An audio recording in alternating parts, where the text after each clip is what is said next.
I ruined my life. I almost destroyed the person I love more than anyone in the world. My parents can barely tolerate me. Even though he talks to me, what hurts the most is that my children don't want anything to do with me. And I fully admit that all of this is my fault. The item that led me to my current situation lies on the table between me and the person most affected by it, my ex-husband. He found it while cleaning out the spare room, getting it ready for repainting. I don't remember what I did to him after he revealed his secret. I was upset and probably put it back in my secret place. We're sitting in a quiet corner of the Royal Crown, having just finished lunch together for the first time in over a year. In fact, we haven't spoken in over a year. Yes, it's another story about a cheating wife, and you've probably heard it all before.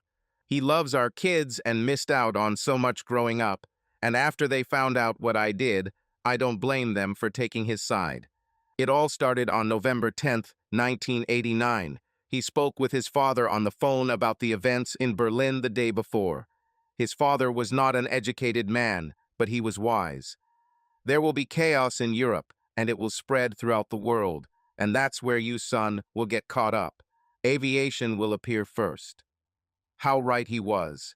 My old man was in the Air Force. He was not a fighter pilot, but, as he himself said, just a guy who got pretty good at fixing airplanes.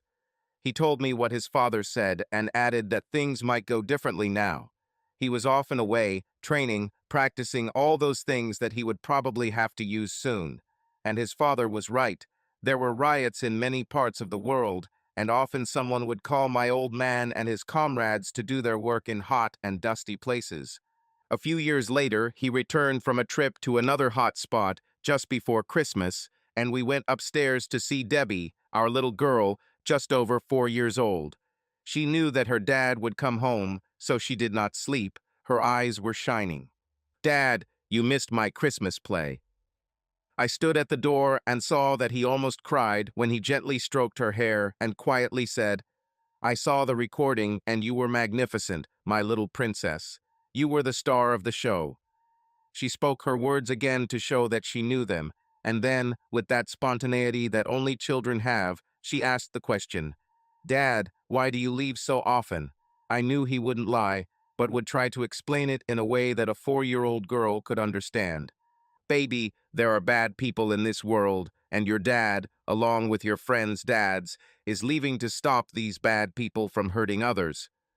"You're already home, Dad. Did you stop him? Did you kill him?" Ah, the innocence of childhood. "No, sorry, baby, we can't do that. But we stopped him from hurting other people for a while. So I still have to leave. But not soon. I'll be here for your birthday." I thought that he should not make promises that he cannot keep. "You are a good man, Dad. You are a hero." "I try to be a good person, my little princess. I'm trying really hard. I'm not a hero, but I work with heroes." She stood up, hugged him around the neck, and in such a serious tone that only 4-year-olds have, said, "You are my hero, Dad." It broke him. He hugged her so tightly that I was afraid he would crush her. I saw him tremble, but he managed to wipe away his tears before he laid her down on the bed and kissed her forehead. This time everyone returned home, but some were not well in mind or body. He walked to the bedroom door, turned around and said, "Good night, baby. Don't let the bugs bite you." Tears streamed down his face. I took his hand and led him to our bedroom. We think Debbie was meant to have a little brother that night. I hope so. That day, I started keeping a diary. These would be my deepest thoughts, so I hid it. He was home for Debbie's 5th birthday, barely in time. But he wasn't there for her little brother Jack's 4th birthday. I was just getting jelly and ice cream for a horde of children who were running around the garden and house, under the supervision of other wives whose husbands were with mine. There were also several husbands who had already served their time and were waiting to return. I heard Jack ask Debbie, "Why isn't Daddy here?" I peeked around the door frame and saw Debbie kneel down, put her hands on her little brother's shoulders, look at him and say, "Jack, there are bad people in the world who want to hurt, and our dad is with the dads. Susan, Steve, and Tony are trying to stop this bad man so he doesn't hurt anyone." Nobody's trying to hurt Dad, right? No, Jack, he's safe. She lied to protect her little brother from the truth. She knew of 28 soldiers who died in February 1991 when a Scud missile hit their barracks in Saudi Arabia, and about mortar attacks on air bases. There were several dangerous incidents, even for ground personnel. Sometimes Google search can be a source of bad news. Is our dad a hero? He says no, but he's my hero. Then he's mine too, Jack said, and he even seemed to grow a little when he said it. I think he was proud of his father, as was his older sister. There are now 3 of us. Debbie took his hand, and they walked into the garden. I barely noticed my best friend Carol through my tears when she came over and hugged me. Tears were streaming down her face. She also saw and heard everything. We got together and started handing out jellies and ice cream. The other wives saw that we were crying. This was not surprising, and when Carol told Julia, Sherry, Dave, and the other wives what she had just seen, there was not a dry adult I left in the house. Dave, who passed out from heat stroke while helping change a plane's engine, was sent home disabled. He looked very bad, and there were tears in his eyes too. He understood this pain. There were more entries in the diary, but this one, like the first, was underlined. In a couple of years, we could see the end of the service. There are only a few years left, and my old man is already tired, like the planes he worked with. It was difficult to keep them safe and in good working order. He was no longer just a guy who got pretty good at fixing planes. He was now someone who got great at it, especially in weird places, even if at least half the stories I heard from his comrades were true.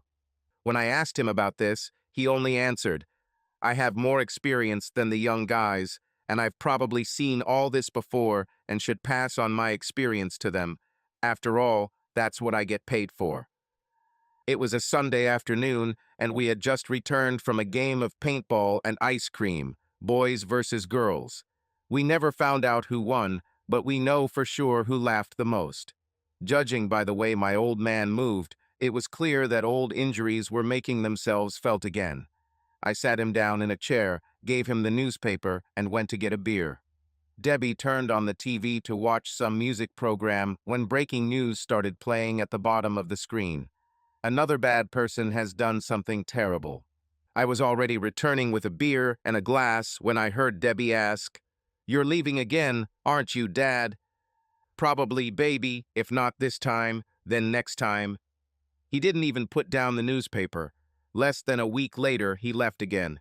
Another entry in the diary, underlined. As usual, we went with him to the airfield to say goodbye. Looking around in the waiting room, I saw groups of women and children who were either crying or holding back their emotions. You never get used to these goodbyes. Some wives did not come to see their husbands off. They couldn't bear it. Unlike the pilots' wives, we were almost sure that our husbands would return home.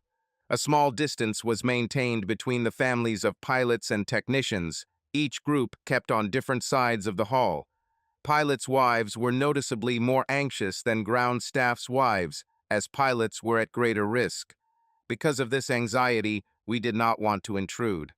While he was waiting to board the Hercules with his comrades, he took all 3 of us to a corner.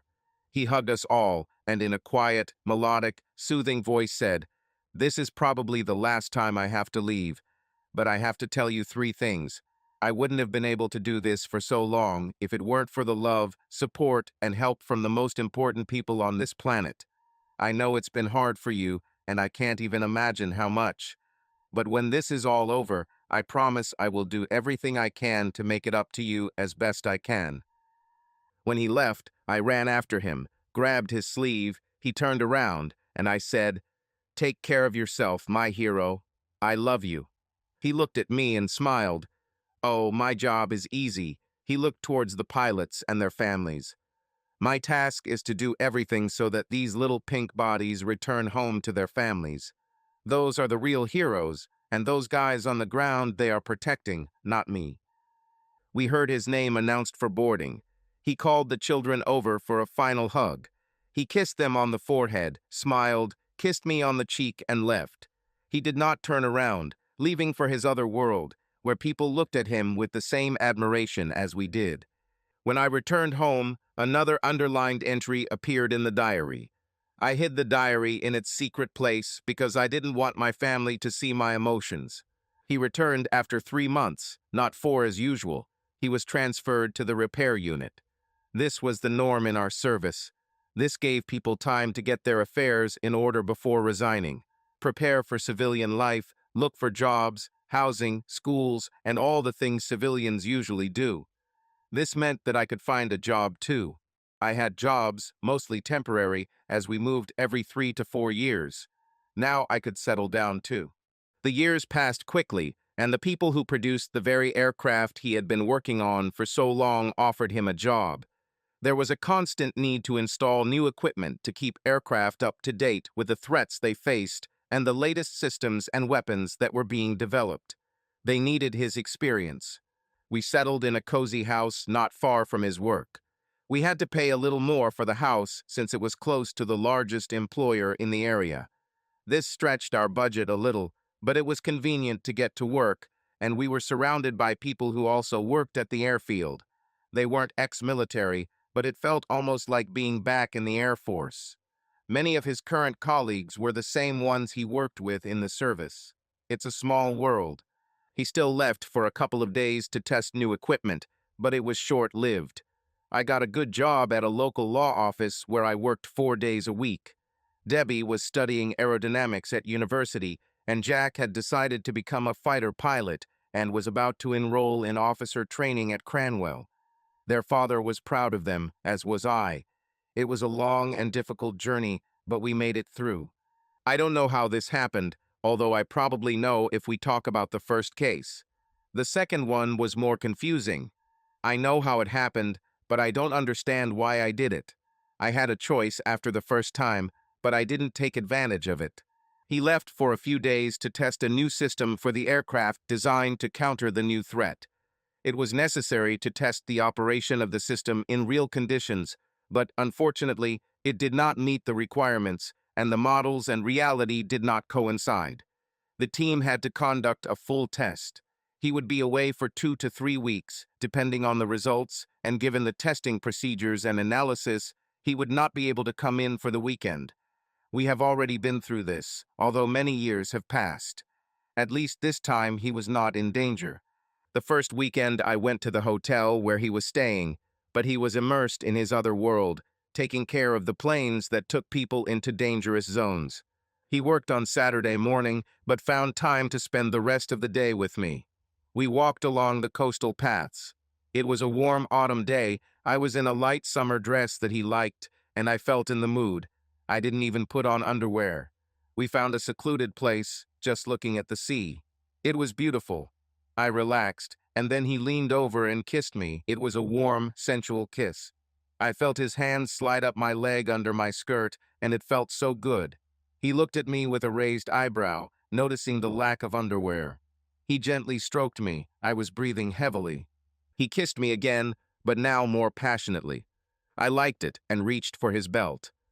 "Oh no, not now," he said, turning me over onto my stomach, taking my wrists and tying them with the belt from my dress. He didn't tighten it tightly. I could have freed myself, but I didn't want to. He was the lead, and I loved it. He stood up and looked around. "I see a couple about a mile away and sheep. I hope the sheep aren't voyeurs," he joked. He sank down next to me again, covering me with the warmth of his presence. His hand carefully touched the hem of my skirt, slowly lifting the fabric, as if he was trying to capture every moment, every subtle movement. I felt his fingers slide along my thighs, soft and sure, awakening a wave of anticipation within me. Time seemed to stand still, and in this silent space between us there was a tension that did not require words. He was still there, his movements calm and purposeful, as if he wanted me to feel every second of this moment. I felt the gentleness of his touch make my breathing quicken, and every breath seemed to be filled with quiet anticipation. There was almost silence around, but it was precisely this light silence, diluted by the rustle of grass and a subtle breath of wind, that added a special depth to what was happening. The thought flashed through my head that someone could be very close, and this brought a slight excitement to the moment, adding a shade of intrigue. Perhaps someone really was nearby, but it was as if we were in our own world, where the only witnesses were the surrounding nature and distant hills. I found myself wanting to hug him tighter, to feel him even closer, but I knew that he wanted me to feel every moment, taking this expectation to the limit. Finally, he looked at me with a barely noticeable smile and playfully whispered, "Be quiet, otherwise we'll disturb the local inhabitants." He untied my hands, and we lay hugging each other in peace and quiet. We even waved to the couple as they passed nearby. We managed to return to the hotel in time for dinner. The bar was fun. Someone made a joke about grass stains on our clothes, so we decided to leave and went to bed early. He took off my clothes, I took off his clothes, and we made tender love that evening. The next morning, Sunday, we had an early breakfast. When breakfast was over, he, like many years ago, kissed me on the cheek and went into his other world. I remained sitting, feeling lonely. When I returned home, the house was empty. Debbie was at university and Jack was undergoing military training in the Air Force. He failed to become a fighter pilot, so he decided to follow in his father's footsteps and become a technician. The next week, something happened that changed everything. On Saturday, there was an office evening at a local hotel. I drank a little, but was not drunk. I felt lonely, and there was no one around whom I wanted to communicate, only my work colleagues. I almost regretted coming. I missed my husband. I don't use this as an excuse. I should have been stronger. I was standing in the corner when one of the partners came up to me and asked if I was okay. I replied that I felt a little lonely and missed my husband. He offered to dance with me. After that, I danced with him and several other men from the office, sometimes even with female colleagues. But my partner asked me to dance almost every second song and continued to bring me drinks. Although I didn't drink everything so as not to get drunk, you never know what his intentions were. But there were colleagues around whom I trusted. What could go wrong? We danced a slow dance, and I was pleased to feel men's arms around me. I no longer felt alone, half imagining that it was my husband, because my partner was the same height and build. I slowly came to my senses and opened my eyes. Where am I? Everything seems blurry. I turned over and touched the man next to me. Something was wrong. It wasn't my husband. Everything was wrong, the figure, the hair, everything. My eyes went wide. Damn, where was I? I was at the hotel. I felt sick. I rushed to the bathroom and threw up. It wasn't the alcohol that made me sick. It was the fact that I slept with another man and not my husband. God, what have I done? I quickly got dressed and left, trying not to be noticed by anyone. What to do now? I got home, but I don't even remember how. The drive home gave me time to calm down a little and think. As soon as he returns next weekend, I will have to tell him everything face to face. This cannot be discussed over the phone. I'll have to beg for his forgiveness. There is no excuse for what I did. In the old days, I would have found one of my co-workers' wives and talked to them about it, but now there was no one around. I took my journal and poured all my feelings into it. I had no idea how it happened, but I knew I would have to tell him everything. I felt a little better when I had a plan, but there was still one problem. I needed to make sure that the man with whom this happened would not talk about it. On Monday, I came to work early and found him in his office. I said we need to talk about what happened on Saturday. I explained that I was a married woman and had made a mistake. I don't want my family and friends to know about this, and I especially don't want to hurt my husband. I told him that I would tell my husband everything myself, but he should hear it from me. We chatted, and he suggested we meet for drinks on Wednesday night, as he was busy until then. This seemed like a trap to me, so I refused and suggested meeting for coffee on Wednesday after work. He agreed and promised not to tell anyone, understanding that I was married and did not want this story to spread. He assured that he did not tell anyone and did not notice that anyone suspected anything. On Wednesday, we met at a pub on the other side of town after work. I only ordered coffee. We talked about work for a long time, avoiding the main topic, but in the end, I interrupted him and said that we needed to discuss the reason for our meeting. He admitted that he had not planned this and that it was just a momentary infatuation, a moment of weakness of two lonely people. He added that it was the best experience in recent years and said with an apologetic smile, "I would like to do it again." I looked at him with disgust and told him that I would never do this again, that it disgusted me, that I barely remembered anything, and that I was not going to risk my marriage. He looked genuinely apologetic. He revealed that his ex-wife cheated on him with a married man, and that is why he is now single and looking for company. He missed female company. I told him not to even try, and that I was not looking for communication, even platonic. He assured me that he would keep everything secret. If someone found out that he had seduced one of the employees, it would put him on the same level as his ex-wife and her married lover, and this would affect his reputation in the practice. So both he and I decided to remain silent. Then he offered to make amends by inviting me to dinner. It was already quite late, and I was hungry. Given his apology and assurances that he would no longer try to approach me, I decided that I could trust him and agreed. He said that the food in this pub was not very good and suggested that we try the restaurant in the hotel next door. I was wary, but he raised his hands, showing that his intentions were pure. "Only dinner, believe me," he said. We managed to find a table, and although we were served quite late, I mostly drank coffee, but did have one glass of white wine. We talked a lot.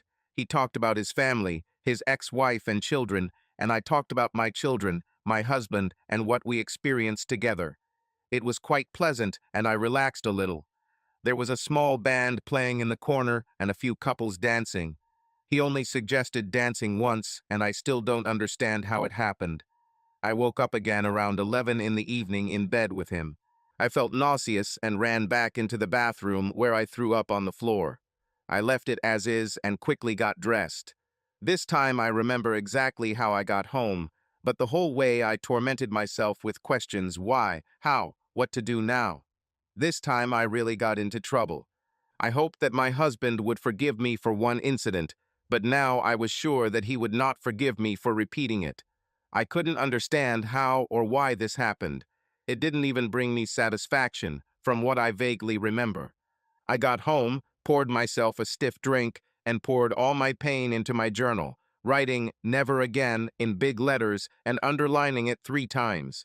I pressed the pen so hard that it punctured the paper. I closed the diary, but it opened again on the same page. The damn diary reminded me what a fool I was. I put it back in its place, promising myself not to open it again. On Thursday, I came to work and handed in my resignation. The partner came out and asked why I was doing this, and I told him I couldn't work next to him anymore. He apologized again and offered to write me a great review. He must have been frightened by the threat of a woman willing to go to prison for revenge, which made him make this offer. Perhaps that is why I received a call on Friday offering me a position in the legal department of the same company where my husband worked. I agreed. My husband returned, and I decided that I would never tell him the truth. I was almost sure that he would forgive me for one incident, but not for a repeat one. He was happy, although tired. They had fixed all the problems, and the system was now working as expected, just like him. He took my hand and led me to the bedroom. It was so nice to lie in his arms in this blissful afterward. I tried to behave as usual. The sex was wonderful, but in fact, it always was.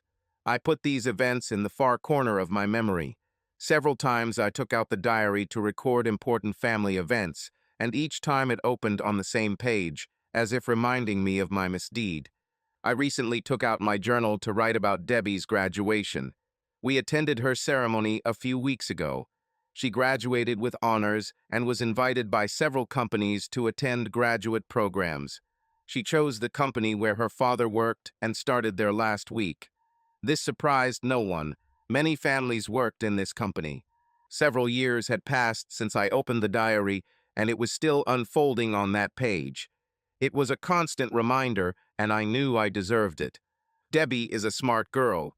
She realized that my husband and I had lived together for so long that her return to our home could change our way of life, and she herself liked the independence that she had become accustomed to at university. She found herself a cozy apartment in a nearby town, but still comes to us for Sunday lunches and to pick up her laundry. One day, she brought a young man named Harry to our house.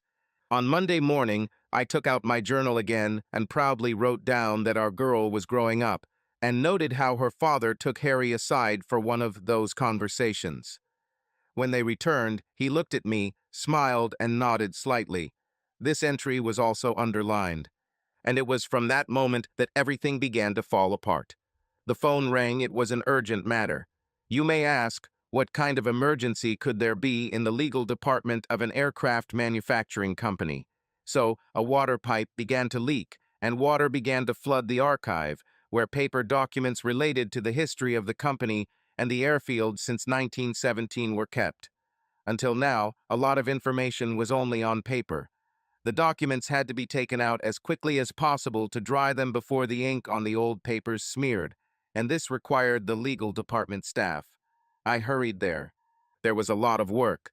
I didn't even have time to call my husband to explain what happened. I sent him a message that I would be late. Around 6 p.m., we finally got over the situation, and I was sent home. And at this moment, everything completely went wrong. I entered the house quiet, empty, cold. I called my husband loudly, telling him what happened at work. And then I saw my diary on the kitchen table, open on that very page, and next to him lay his wedding ring. He always wore his wedding ring on a chain around his neck. I didn't even curse. I just picked up the phone and called him, but the call immediately went to voicemail. I didn't leave a message. Then I called Debbie, but after 3 rings her phone went to the answering machine. She declined my call. Oh, damn. No, you need to try again, the same thing again. I tried to track his device, but it was turned off. It was bad, terribly bad. I went to Debbie. His car was there. I knocked on the door. No one answered. I started banging on the door, and after a few minutes it opened. I've never seen Debbie like this before, so furious. She screamed at me, "Go away, I don't want to see you anymore," and slammed the door in my face. I had to wipe her saliva from my face. She was so angry. I went home and went to bed. I didn't sleep, but I had a plan. I messed up. I needed to fix it. In the morning, I packed my bag, sat down, and wrote a long message. I made a mistake. This is all my fault. I will leave the house, find an apartment, and let you know where I will be. I think you will need an address to send the divorce papers. I won't resist. I love you so much. I can't even imagine how hurt you were by what you read in the diary. I'm sorry that I did this, that I didn't mean to hurt you. You're in pain, that's why I didn't tell you. It was my mistake. I have no excuses. Please, can we talk? I sent this to both him and Debbie. I saw the wedding ring and chain on the table and took them. It was part of him. My old man wore them for so long, through all the difficulties. I put them in my bag. I called my parents, then his parents. I told them that we had a conflict, that it was my fault, and that they should not blame him if we divorced. They wanted to know more, but I said that I would explain everything in person. It's unfair to discuss this over the phone, but I reiterated that it was my fault. I went to a hotel, and after a week I managed to find an apartment not far from work. There was no food in the apartment, so I went to the nearest supermarket, where I literally ran into Debbie. I wasn't looking where I was going. I was lost in my thoughts, and our carts collided. I have never seen such anger on my daughter's face. I was shocked, and then she started yelling at me. "What the hell did you think you were doing?" He almost committed suicide. The only reason he couldn't do it was because he thought about us at the last moment. He loved you, trusted you, worshipped you, and you threw it all away for a banal fuck. You almost killed him, bitch. He cried for a whole week. I never saw him cry. He felt betrayed and unloved. It took me a lot of effort to get him to eat and stop drinking. You are no longer my mother. I don't want to see you, an easily accessible woman. Her face burned with rage, and she left. Everyone in the aisle stood and silently looked at me. I felt ashamed.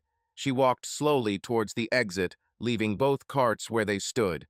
I deserved every insult she said to me, and every one of them was a stab to the heart, and I deserved every one of them. I made my little girl's hero cry, and she will never forgive me. To save time and avoid unnecessary pain, I gathered my parents and his and told them the whole truth.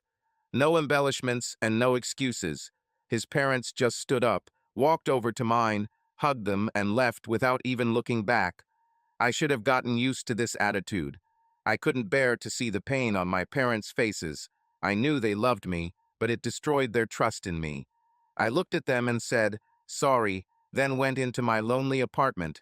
I deserved to be hated. I didn't fight for a divorce. It ended after 6 months. I didn't try to start a new life. I just survived, day after day. We worked at the same company, and sometimes bumping into people is inevitable. I tried to avoid him as much as I could. If I saw him coming, I turned the other way. I didn't want to cause him more pain. I went out a few times, and then this happened. The girls from the office pulled me out. They repeated the usual, forget it, stop being a gloomy bitch. You should start a new life. And then it happened. We went into a pub, and my ex-old man was sitting there with a beautiful woman. God, how painful it was. I wanted to go home, but he noticed me, smiled a little, and waved. The woman he was with also smiled at me and nodded, but it looked cold, without emotion. I didn't know what to do. I couldn't just ignore him. Should you come over and say hello? Damn, this is crap. I love this man, and he is sitting with someone else when he should have been sitting with me, and it was entirely my fault. I decided to stop beating around the bush. I told the girls that I had a headache and that I was leaving. I walked up to him and smiled at them both. Hey, I hope you're having a good time. It's nice to see you again. You look great. I'm heading home. Maybe we can talk sometime. All this came out of me in one breath, and I left. As she was leaving, I heard him say, yes, it's her. I came home and cried all night. He moved on. I had no desire to move on at all. I just wanted to curl up into a ball and die. This morning my phone made a horn sound. This was the ringtone I set for messages from the old man. He is old-fashioned and believes that mail should be announced. I was afraid to open it. She picked up the phone and, through tears, opened the text. He couldn't be rude. He wasn't like that. But what he wrote scared me terribly. Can we meet for lunch on Sunday at the Queen's Head pub? I have a table booked in my name, but can I cancel? Through my tears, I sent one word, yes. Do we really have a chance? Lord, what should I wear? Modest, sexy, every day. What image do I want to show? What do I want to say? Attire, behavior, body language, all this says a lot. I couldn't afford to screw it up again. I chose a summer dress that he liked, but not too provocative. I arrived at the pub early, but he was already waiting for me. He looked fine, but a little drained. Damn, I did this to him. We sat down and had lunch. I think it was excellent roast pork with all the trimmings. I felt neither taste nor smell. We talked about children, and I wanted to hear as much as possible about them. They didn't want anything to do with me. I was sad, but I almost understood them. We were already drinking coffee and eating mints, and then he made a serious face. Damn, it's about to happen. I can't do this anymore, he said. I love you. I will always love you. I can forgive you for your first mistake, but it is incredibly difficult for me to forgive you for returning to him a second time. This is something I cannot forgive. But during all these difficult years, you cared for me, supported me, helped me, and loved me. You took care of the children while I was away. You endured all that devilry, and I'll feel guilty if I don't give us another chance. I can't forget your second offense, but I must at least try to forgive. He already had a handkerchief ready for me. I cried. He handed it to me, as he was always ready for it. Did he really say what I thought he was saying? Did he really want to give us a second chance? And then, damn him, he took out that damn diary and put it between us. The damn thing was still open on that page. I found it in the back drawer in the guest bedroom. I read the whole thing, not just that page. I was confused. If he wanted to give us another chance, why was he with that woman then? I can't help but ask. Who was that woman you were with the other day? It hurt so much when she looked at me, it was like she wanted me to disappear. I thought you decided to move on. Oh, it's simple. She's the company psychiatrist.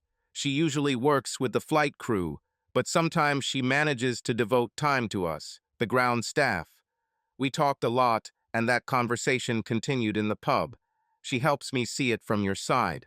The look she gave me wasn't particularly professional. Yes, that's why she works in a company like ours and not in regular practice. She realized that she could not hide her emotions and sometimes could not contain them. But as a psychiatrist, she is very good. Sandra made me talk about it. She pointed out that we never discussed those diary entries. I was hurt, I was overwhelmed, I was disappointed. I just went to Debbie. I didn't talk to you about this. You left home, filed for divorce, and did not resist. I thought you didn't want me anymore. We never talked, and that's partly my fault. With tears in my eyes, I said, I couldn't stay after Debbie told me you almost killed yourself. I couldn't hurt you anymore, and I also hurt our children. I needed to leave to stop this, and the easiest way was to leave forever. We fell silent for a while. I think we were both processing our feelings after we let them out. He continued, Sandra thinks she understands why you did it, but she can't be sure until she talks to you. She's seen this in ex-military families, although she says ours is perhaps the worst. Your service defense mechanism is working. You are far from your family, but your friends are nearby. Everyone goes through the same thing. Between wives and the service, there is the same connection as between men. But in civilian life, it does not exist. And what's strange is that she says that the loneliness is felt more strongly when I leave as a civilian, when there is no threat. As if, since there is no danger, why aren't you next to me? She thinks you replaced him with me, and when he hugged you and held you, you felt like it was me. It blocked your awareness that it wasn't me. It's just a theory until she talks to you, but it makes sense to me. You also work for the company, and it is waiting for your call on Monday. He reached out and took my hand in his. If you agree, I would like you to return to our house. The guest room is waiting for you. I couldn't stand it. My face turned red and tears streamed down my cheeks as I ran to the toilet, sat in a stall, and burst into tears. Does he really want me back? A couple of minutes later, someone knocked on the booth door. Ma'am, are you okay? People are worried about you. I'm fine. I'm just a little shocked, I replied. Tell my husband that I will be back soon. And then I realized that I had just called him husband, and it sounded so right. I knew what I had to do. I stood up and went to the mirror to get my makeup as tidy as possible. He wants me to come back. Is his love so strong? I really couldn't afford to miss this chance. I may not have any more children, but I will have my old man. But I had one condition. I sat down opposite him again and took his hands in mine. Wild horses won't keep me from coming back into your life, but I must insist on one thing. I saw his face darken slightly. Damn, I ruined everything again. I would crawl on broken glass to get back to you, but I won't sleep in the guest room. If we're going to do this, we're going to do it for real, and I'm going to sleep in your bed, in our bed. He looked at me and smiled, nodded. Damn it. I went back to the toilet and wiped off my makeup. When I returned, he was still smiling, and I sat down next to him. There was a diary on the table in front of us. What should we do about this? I asked, pointing at him. I read it all. This is the story of our life together. I think you should leave it, but decide for yourself whether to continue writing in it or not. You're right, it records the good and bad moments of our lives, and most of them are very good. The next day I moved in with him again. As you might have guessed, it wasn't easy. But when two people accept each other for who they are and realize their mistakes, they can overcome any difficulties, and we succeeded. I went to Sandra, and she explained that my behavior was a classic case of displacement. She's seen it so many times, but most couples discuss it together, and we don't. Sandra pointed out that the man was a predator. He saw a lonely, vulnerable, beautiful woman and took advantage of my feelings. This is the worst type of man. It didn't make me feel any better. One thing she did was tell me to join a Facebook group of ex-military wives.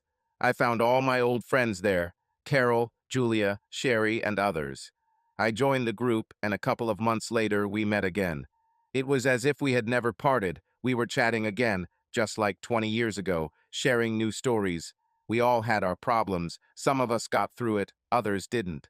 I put my old man and I in the category of survivors, albeit barely. This confirmed the old truth.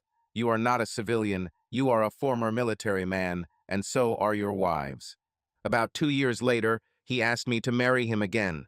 It was a hope that seemed out of reach to me. I screamed yes and clung to it like a life preserver. The next day I went to the jewelry store. I still had his wedding ring and broken chain. I asked to have the chain repaired. The jeweler said it was cheaper to buy a new one.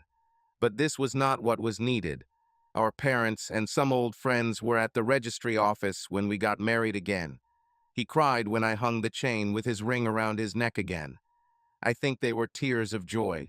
He tried his best, I tried my best, and to be honest, life together was great, but not with kids. No matter how much he tried to convince them, they did not forgive me. Debbie didn't invite me to her wedding to Harry, but I secretly came to the church after the ceremony began and left before it ended. My old man bought all the photos and videos for me and told me everything, but there was pain in his heart when he did it. He tried to satisfy my need to know without causing me unnecessary pain. I didn't go to the baptism of their firstborn, nor to the baptism of their second. I missed Jack's graduation parade. I was not allowed into the base to see this, but I watched the video. I also missed Jack's wedding to Cheryl. I couldn't get into the registry office, but I watched them from afar. My old man went to some of their Christmases and birthdays. He tried to maintain a balance between his love for his family and for me. Every time he returned from these events, he looked at me with sadness in his eyes and shook his head slightly, and every time he asked them to forgive me, but they always said no. I felt sadness, terrible sadness, but I understood that it was my fault. Life went on for years, and every day I tried to atone for my guilt before him. I think I succeeded. The way he hugged me, kissed me, loved me, and looked at me with a smile, I felt that I succeeded. There was only one emptiness in my life. Years have passed, and so we come to today. I know that I am seriously ill. I'm lying in a hospital room, tubes sticking out of my arm, and he's sitting there in one of those uncomfortable hospital chairs, but he seems to be comfortable. He smiles at me, and I feel a warm wave. There was a soft knock on the door, and a nurse looked in and asked, "Are you ready for guests?" I looked at him, and he nodded, so I said, "Yes." She replied that they would arrive in a couple of minutes. He smiled at me from his chair, and I closed my eyes to get some rest. I wonder who it could be. Carol recently visited me. She is now alone since Paul passed away a couple of years ago. Julia and Alan stopped by last week, and I swear they haven't changed a bit. I heard a rustling sound at the foot of the bed and opened my eyes. There was a whole crowd around the bed. Damn, it was like me 20 years ago, only with long hair, but it was still me. I recognized many familiar faces, but I couldn't immediately remember who it was. My old man was still sitting in the chair in the corner and smiling at me. The one who looked like me 20 years ago smiled and said, "Sorry, Mom, it took us a while to find you. When we found Carol, she said, 'Where are you?' I hadn't spoken to her in about 30 years, but she called me Mom. A single tear rolled down my cheek. I realized who she was. It was my daughter. All these years I only saw her in photographs, but in real life she was even more beautiful. Among them were others whom I recognized from the photographs, her husband Harry and Jack and his wife Cheryl, and babies whose names I could no longer remember. My old man was still sitting in the chair, smiling and so handsome. My family was here. I know I hurt him, and they too. I hurt their hero. Nobody should do this. I understand that I was to blame, and he forgave me, but they did not. But now they are all here. Perhaps they have forgiven me now. "You know, we got married again," I said. She walked over to the bed and took my hand while Jack stood next to her. Jack smiled. "We know, Mom, we were there. We watched from behind the bush, just as you did at our weddings and baptisms. We knew you were there. Forgive us for not being able to forgive you. We were wrong." He looked at his older sister, just as he had done when he was a child. She squeezed my hand, and a tear rolled down my cheek. Debbie said, "Dad sent us a letter asking us to forgive you for what happened and telling us how you took care of him for the last 25 years. He also sent us this," and she showed that damn diary. "He told us to start reading from the place where the diary opens. It took us a while to find the courage to read it, but when we finished, we realized we were wrong and should have found you. We're not here because of the letter. We're here because of the diary. Dad told us everything about your life together, and he always asked us to take you back, but we couldn't. We almost lost him that night. He had to be safe. He was not in the war. No one tried to kill him. I couldn't get rid of this thought. But he loved you, and you loved him. We were wrong. Can you forgive us, Mom?" I looked at my family. "Yes, my dear, I can, because I understand how scary it is to lose him, and this will make him very happy." We all cried. "Excuse me, I tried to atone for my guilt before him all my life." I raised my hand and pointed to the chair. "Take care of him. I love him very much. Sorry, but now it's your turn. I did everything I could. He's a good person." My daughter looked at the chair, took my hand in both of hers, and said, "Sorry, Mom, Dad passed away 7 months ago." I looked at the chair. It was empty.